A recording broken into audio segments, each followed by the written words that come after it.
하유라는 하가문의 고유한 생김새인 검은색 머리나 빨간색 눈이 아니어서 하가문이 아니라고 생각할 수도 있는데요.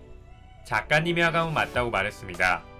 물론 기본적인 신체 능력이나 신수 조작 능력은 다른 하가문에 비해 좀 떨어진다고 했죠.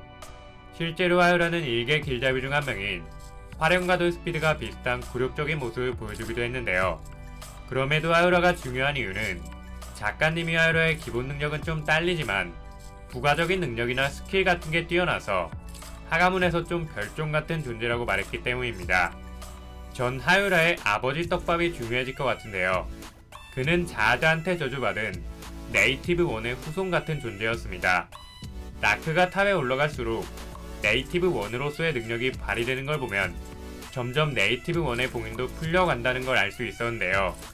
물론 아직까지는 숨겨진 층과 에반켈 근처에서만 능력이 발휘되는 모습을 보여주면서 아직은 좀 미비한 게 사실이지만 라크처럼 저주받은 종족들의 봉인도 미세하게라도 조금씩 풀려간다면 하가문 버프까지 가지고 있는 하유라의 봉인은 더 빨리 풀릴 수 있지 않을까 싶었습니다.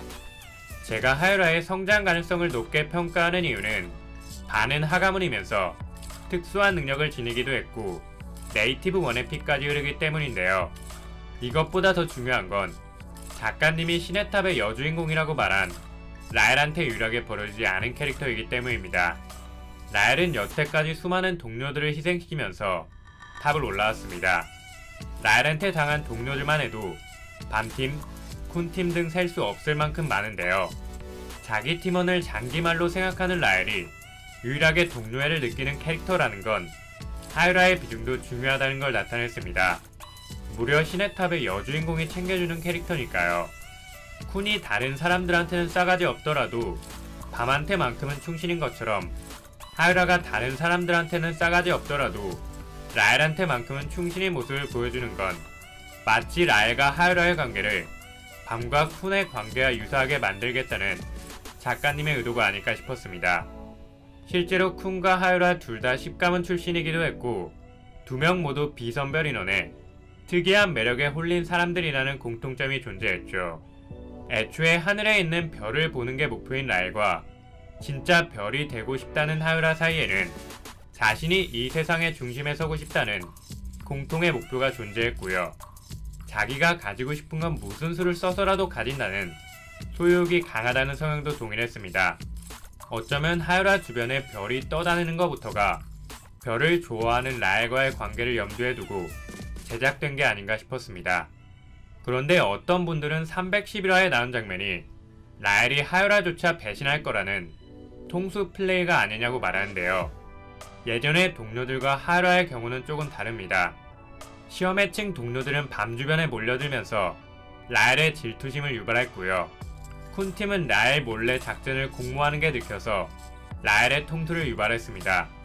무엇보다 에린단의 도발은 라엘의 심기를 건드리는 데 충분했죠. 그리고 버그팀은 동료라기보다는 각자의 목표를 이루기 위해 결성된 오합지졸 드림팀에 가까웠습니다. 이 세 팀의 공통점은 전부 라엘을 존중하지 않았다는 건데요. 하유라는 라엘을 존중하는 거에서 그치지 않고 모든 걸 포기하며 라엘을 떠받들어 주기까지 했습니다. 아를렌의 운명론에 대항해서 자신이 주인공이 되고 싶어하는 라엘 입장에서는 자신을 유일하게 주인공으로 인정해준 하유라를 인정해줄 수밖에 없었던 겁니다. 그리고 311화에 나온 장면은 라엘이 하유라를 통수 친다기보다는 자신에 대한 자괴감을 표출한 장면이었고요. 다음 화에서 바로 밤의 공격에 부상당한 하유라를 걱정하는 모습을 보여주면서 둘의 우정은 변치 않았다는 걸 드러냈습니다. 그래서 전 하유라가 라엘한테 끝까지 배신당하지 않을 거라고 생각하고요. 탑을 올라갈수록 서서히 봉인이 풀리면서 라엘을 보좌하는 역할을 수행하지 않을까 싶습니다.